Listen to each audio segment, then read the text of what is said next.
The Sofia Gray Show. Hello, listeners and kinky friends. Welcome to the Sofia Gray Show, where we discuss all things sex, kinks, and fetishes. From the sex stories to the latest trends in the erotic world, we talk taboo transparently. This podcast is brought to you by Sofia Gray, the largest used underwear marketplace. I'm Lacey Bloom, and today I'm joined by none other than sex blogger and lead writer for the Sofia Gray blog, Jaimee Bell. Welcome, Jaimee. Hi.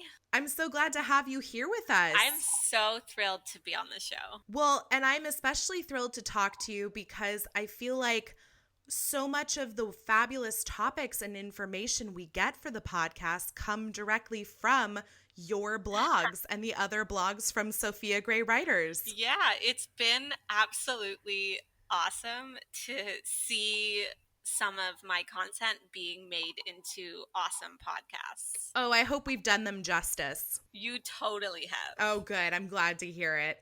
So, I'll take you back even farther before your time with Sofia Gray. How and when did you begin your career as a sex writer? Well, writing is actually my second career. Until 2013, I was actually a mental health and addictions social worker. Wow, what a switch. Yeah. Basically, the switch happened because I moved abroad and my schooling was no longer certifiable where I moved. Got it. Yeah, so a bachelor's degree in Canada, where I used to live, is 2 years, and here where I live now, it's 3 years. So it kind of threw me for a little bit of a loop and got me thinking about some other things that I wanted to do with my life. And I started writing as a hobby in 2013. I just started writing about my long distance relationship at the time and what it was like to be part of a long distance couple with all the traveling. And I basically just put out content that was me sharing my feelings about loving a guy who lived abroad and how hard that was. And I ended up getting a ton of emails that just said, like, thank you for sharing your story. Like, I'm also in a long distance relationship and it's so hard, but it's so nice to hear some success. And it felt really great to share my story and know that it impacted other people in that kind of way. Yeah, absolutely. I think that's what every artist wants, whether they're a writer, podcaster, actor, is, whatever the content is they're putting out there, to know that people are connecting with it the same way they do. Yeah, for sure. And I find that writing is such a great tool, like therapists often ask their patients to keep a journal. Women used to write letters to their men who are off in battle. I've had some really cathartic experiences in front of my computer, just typing away. I've had some really cathartic moments in front of my computer screen, just typing what I feel. And when I share that with people, the response is really great. Like, people like to be shown something honest and raw. Oh, absolutely. Because I think it gives them the inspiration to then share their own honest and raw emotions as well. Yeah, for sure. So I started writing as a hobby, and then it turned into something a little bit more when I got to writing about relationships. And then I kind of stumbled into sex writing. And, I realized how empowering it and erotic it is to write about Yeah. sex and express yourself as a sexual being in such an open way. And let's face it, there's nothing more open than sharing intimate details about your sex life on the web. Oh, yeah, of course. In fact, I feel like all of the sex writers and bloggers we've spoken with so far have said something similar of, oh, I kind of just stumbled into it. And that just kills me. But it's so true. And then you find something that you love to write about. Totally. And a really big part of it is that being a sex writer is just fun. Like, you get to research all kinds of kinky topics and write content that helps people strengthen their intimate relationships and get to know themselves as more of a sexual person. It's like being a modern day Carrie Bradshaw. And who doesn't want that? Oh, that is my dream in life. I mean, the amount of times that Tracy and I discuss Sex in the City is ridiculous. It's a great show. It's so good. It's so good. Even today, looking back on it, there's definitely problems, but I'm like, oh God, there's so many things though that influenced my sexual journey by watching the show. Yeah. So that's been my journey into becoming a sex writer. And now I write for Sophia Gray, and I also write sex psychology articles over on Big Thing. That's fantastic. That's awesome. I'd love to read some of your sex psychology articles too. Yeah, it's really interesting to dive into like the psychology of, porn addiction or, I'm Mm. writing an article right now about the psychology of why we like to be choked during sex. Interesting. Do you mind giving us a little preview? I'm going to save it. Okay. We'll just have to wait and find out why we like to be choked. I know. That's okay. Well, and I have to say, I mean, obviously we're a little biased, but writing and working with Sophia Gray is just the funnest thing ever, isn't it? Oh, it really is. Honestly, I can't believe that this is my job. Yeah, it's the best. No, it's awesome. And like you said, you get to write about so many topics that I think otherwise people might not even think about or wonder about.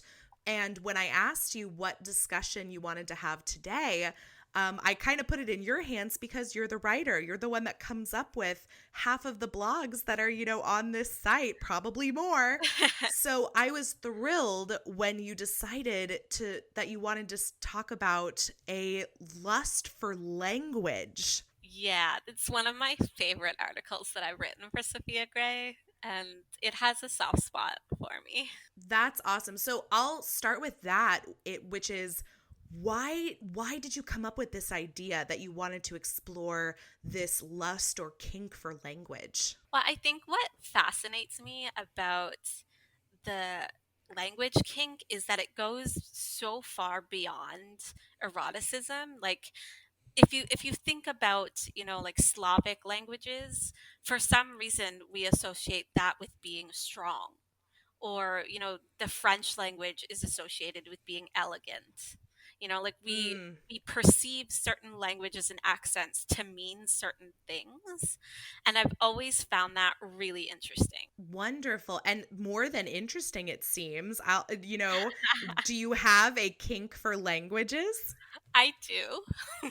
That's fantastic. How did you kind of discover that you had this kink for language, that it went beyond just a fascination? Well, it was a college experience, like most good sex stories are.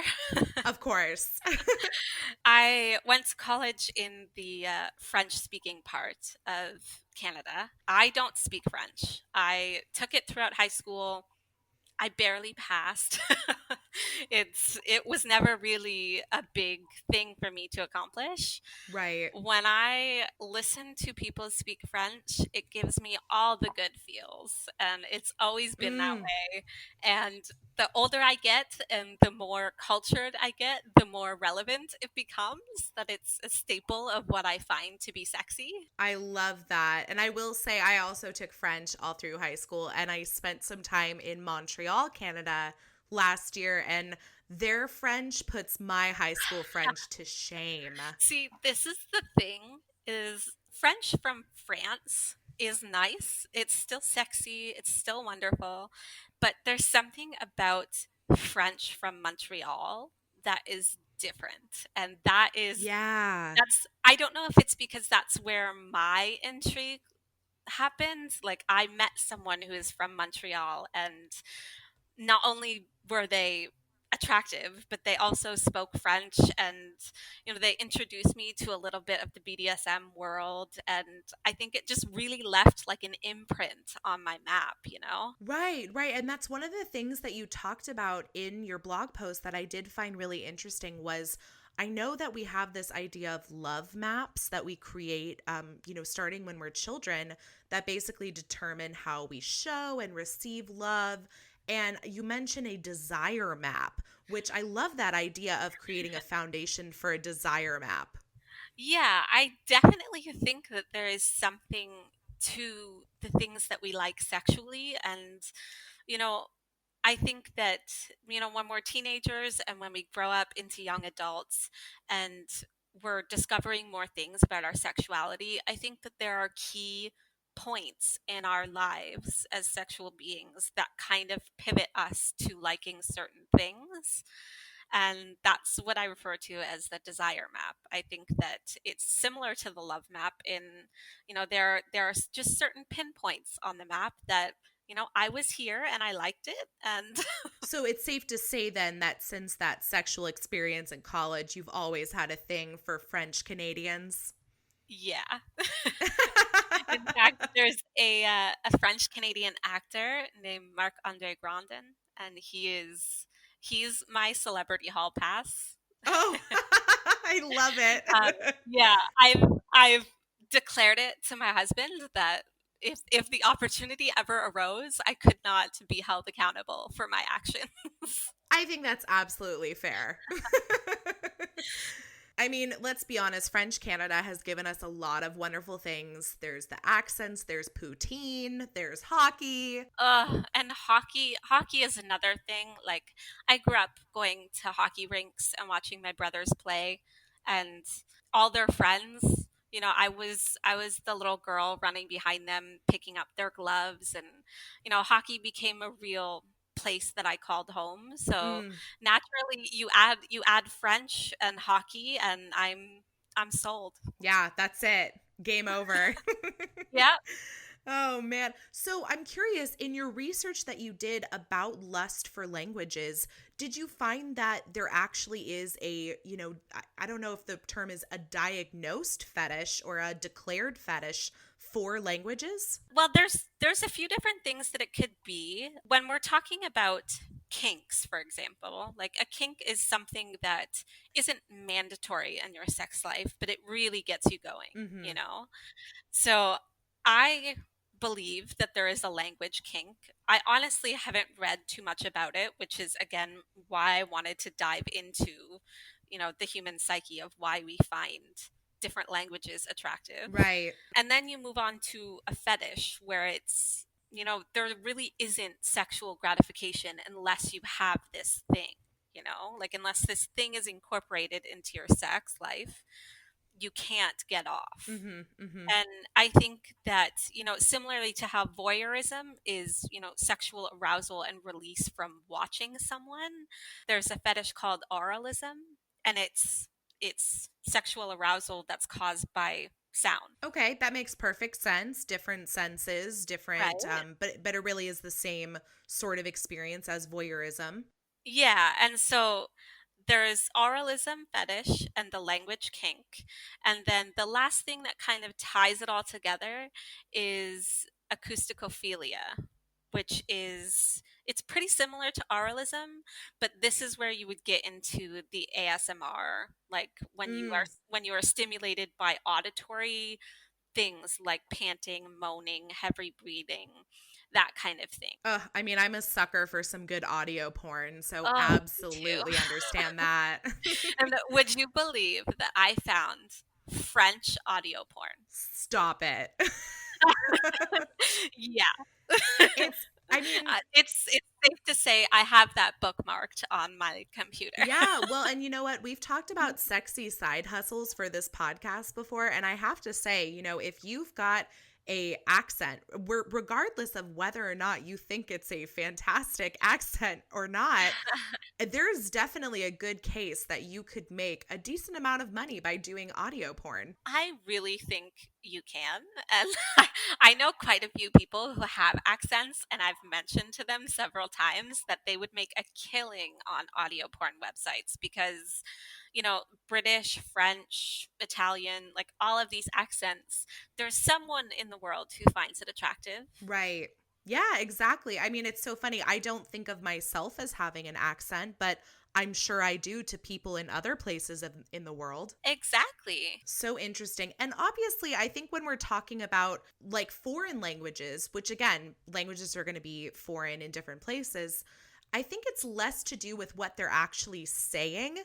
Because let's be honest, we don't all speak French, German, Russian, Polish, Okay. but more to do with kind of just how we hear and perceive it. Does that make sense? It makes total sense. Honestly, I have no idea what you said, but keep talking like that seems to be the kind of like battle cry or moan, if you will, of people who have hooked up in foreign countries Yes. or, like I think that there's something inherently sexy about someone whispering sweet nothings in your ear, even though you have no idea what they're saying. Literally sweet nothings.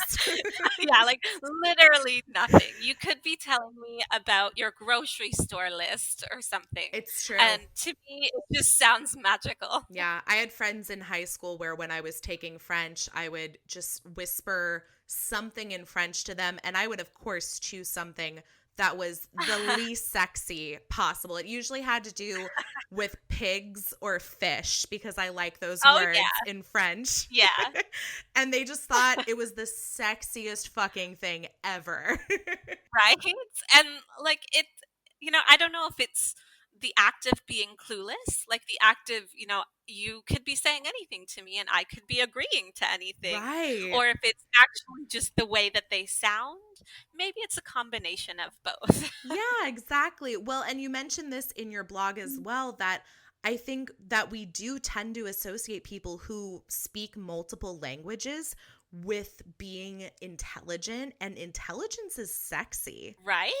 It really is. I mean, I find education and intelligence, and I'm not just talking about in school, but just like meeting someone with like this experience of, oh, I've traveled the world and I've done this and I've done that and I've learned so Yeah. much along the way. And I also speak 5 languages. That is the sexiest thing in my book. Right? And I think that, the sexiest thing to me about people who speak multiple languages is that they're curious. Like Yeah. it takes practice and time to learn a new language, and to dedicate yourself to learning something about another culture or another place. I find curiosity to be really sexy. Well, and if you're curious about learning languages, chances are you're curious about some other things. Exactly. And that is a fantastic thing. So I'm curious to ask you, obviously, we know you have a thing for French Canadians, but everyone has their own preferences. And I'm curious what you think the sexiest accents are, personally speaking. I would have to go with French Canadian being number one. Of course. Other than that, I think that there's something interesting about the Australian accent.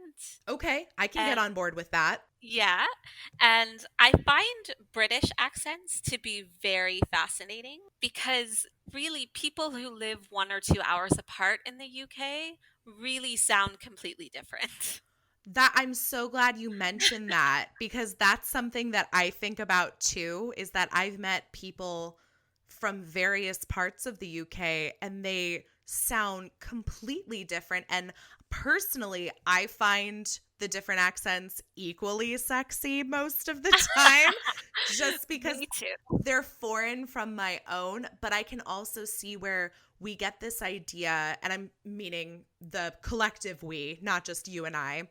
But we get this idea, I think, too, of when I think of like British accents, I divide it into sort of the proper British English as opposed to like the Cockney, which I think is associated more with sort of like a lower socioeconomic status. So Yeah. I find that really fascinating. It is really interesting how we kind of take different perceptions of people depending on how they speak. I found it especially fascinating that in your blog you had included a few lists that were published listing the top sexiest accents. And the first one was from Big 7 Travel, who released a list of the top 50 sexiest accents in 2019. And I want us to share these 10 with the listeners because I don't know about you, but I was surprised by a lot of these. I was shocked. Yeah, let's start with, I'm going to go from the bottom to the top because there were some accents on here I didn't even consider, and let alone consider them being this high on the list. Right? So let's start with number 10, Brazilian, aka Portuguese. I can get on board with that one. Yeah, I can too. I definitely think, I think that that's a good one. I feel like that deserves a spot in the top 10. Okay, good. Okay, so Brazilian is fine. We're okay with Brazilian. How about number 9? I don't know how I feel about this, especially being from the United States. Southern United States. I find Southern accents to be quite attractive. I understand why that's on the list. Interesting. Okay. And see, coming from somebody born and raised in the United States, I think it might kind of go back to sort of that socioeconomic idea of like who people are based off of their accents that kind of clouds my judgment because I'm raised in a very urban, very liberal part of the country. And we have very specific ideas about who people are that are from the South. Yeah. So I think that accent is a little bit of a turn off for me. But See, that's the thing that I find so interesting about people being attracted to different languages and accents. Like it has so much right. to do with how you were raised, where you live, where you grew up. Right. Because I definitely understand sort of the whole Southern gentleman or like, modern cowboy like aspect of it See, too. I think that's what I'm attracted to is the modern cowboy, like loves his mama kind of stereotype that goes with Southern people. Okay, so the more wholesome Yeah. Southern stereotype. I Yeah, love it. there's something about a good boy that just makes me want to do really bad things. Yes. And he probably knows how to use rope. Right? Okay, number 8 and 7, I'm not surprised by at all. Number 8 is Spanish. Number 7 is French. I think they're both love languages. I mean, of course they're sexy. Yeah, of course. I was a bit surprised that Spanish wasn't higher. I thought it would be That's true. close to the top. I'm with you because I feel like we speak Spanish in so many different parts of the world that Yeah. would be so sexy. And I think, again, there's something about the picture you create in your mind. Like Yeah. when I think of Spanish, I'm a heterosexual cisgendered woman, but when I think of Spanish people, I think of a really sexy Latino woman. Oh, okay, interesting. Yeah, like I picture like this fiery hot woman who has a temper and knows her way around the dance floor. Like I don't know how this picture got into my head. I think I picture men from like Spanish soap operas. Yeah, or like Dirty Like, Dancing. yeah, like I picture a man who's got kind of like he looks a lot like the cover of a romance novel. Like Yeah. he's got like the shirt that's like split in two and he's got a rose between his mouth. I was just going to ask if his shirt was unbuttoned. Yes, absolutely. And you know what? They're unbuttoned because he's ripped it open. Oh, totally. Yeah. And then he dances his way over to me while speaking Spanish.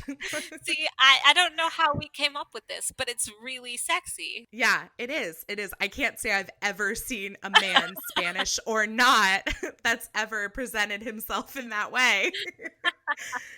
But, here's hoping. Yeah. Number 6 and 5, we definitely are moving more into the English-speaking languages. We've got Scottish and Australian. Yeah, Australian is no surprise. I think every person who has crushed on a Hemsworth brother on some movie screen can understand why that language or that accent is attractive. Right, right. And Scottish is close to British, although I do find it to be like a little more guttural. Like I think of it as kind of like more German-esque. Yeah, I was a bit confused by Scottish, to be honest. It's not one of my favorites. Mine neither. And you know what? I read a lot of romance and erotic fiction, and I have found that in some erotica, they write Scottish accents on paper, and reading it is not sexy. No. I think that for some reason, mainstream media has kind of made Scottish, Irish, those kind of Celtic Yes. accents to be funny. Like for some reason Mm, when I think of Scottish or Irish accents, I don't think about like serious sex appeal. I think like right. funny bar scenes or, like there's something about the way that media has presented those to me that makes it non-sexual. Well, interesting that you mentioned Scottish with Irish because Irish is number 3 on the list, and right below it, number 4 is Italian. So it is interesting, though, to think about how I think you're right about people kind of making a joke out of Irish and Scottish accents as opposed to embracing them as sexy. Yeah, I was pretty surprised that Irish scored higher than Italian Same, same. because And I think, again, you go to the idea that some sexy Italian guy is waiting for you in Italy. yeah.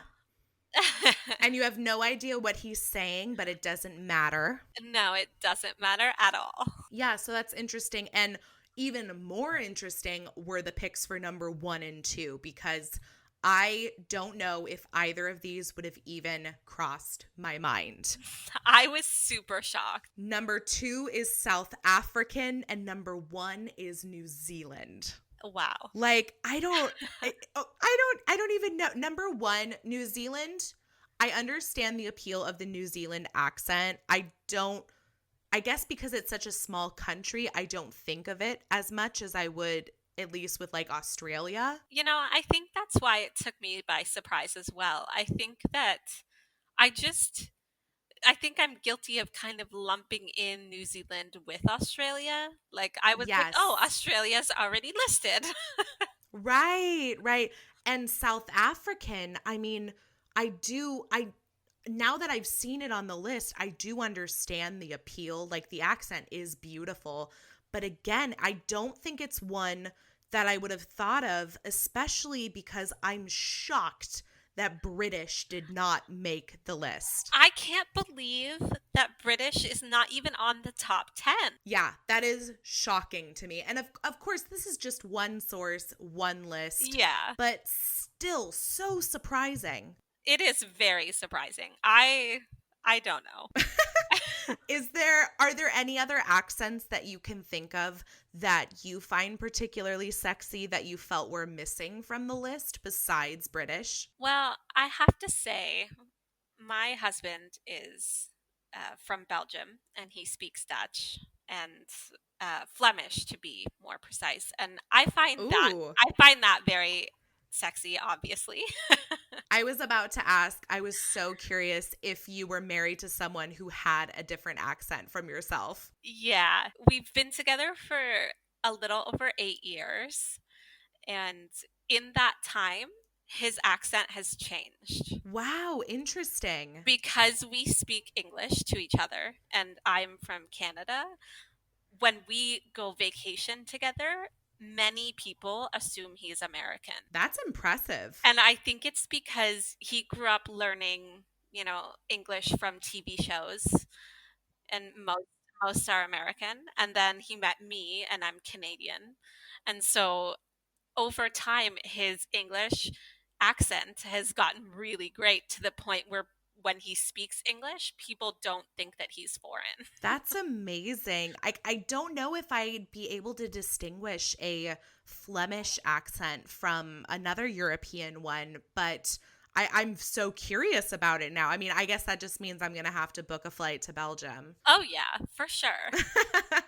you know, so there you go. But I really want to thank you for writing this piece because I find this topic so fascinating. And I think more than anything, you mentioned it yourself that one of the reasons you wrote it was that you hadn't really seen anybody discussing this idea of a language kink. And I think there absolutely is one. Yeah, for sure. I think the lesson of the day should be that anything and everything can be a kink.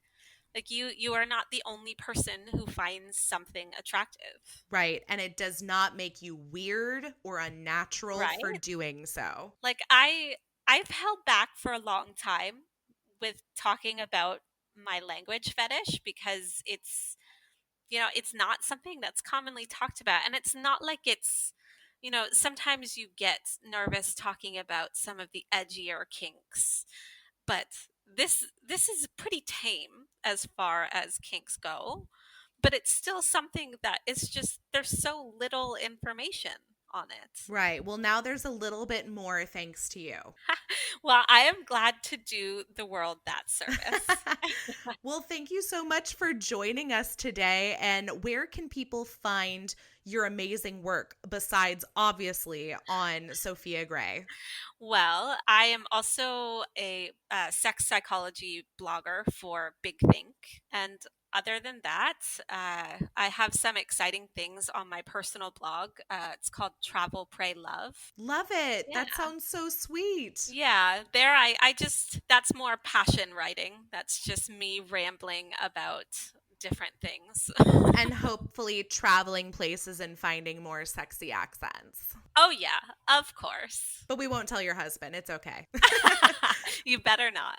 Whether you're looking to buy or sell used panties, Sofia Gray has got you covered. If you want to earn some extra cash, you can set up your own shop in minutes and start selling your own used underwear. And they take no commission. You'll keep 100% of every single sale that you make. If you've got a kink for used panties and you're looking to buy your next pair, look no further. Oh, and did we mention the whole process is completely anonymous? Sofia Gray will never share, store, or archive your personal information. The name Sofia Gray won't even appear on your bank receipt. So head on over to sofiagray.com to start selling or buying used panties now. If you're a fan of the podcast, we hope you'll subscribe on your favorite podcast streaming platform. You can also leave us a review on Apple Podcasts to let us know what you think. And while you're at it, feel free to share your feedback or questions by sending us an email to podcast@sofiagray.com. Until next time, I'm your host, Lacey Bloom, and I'm here to say, let them be kinky. There's no kink shaming here.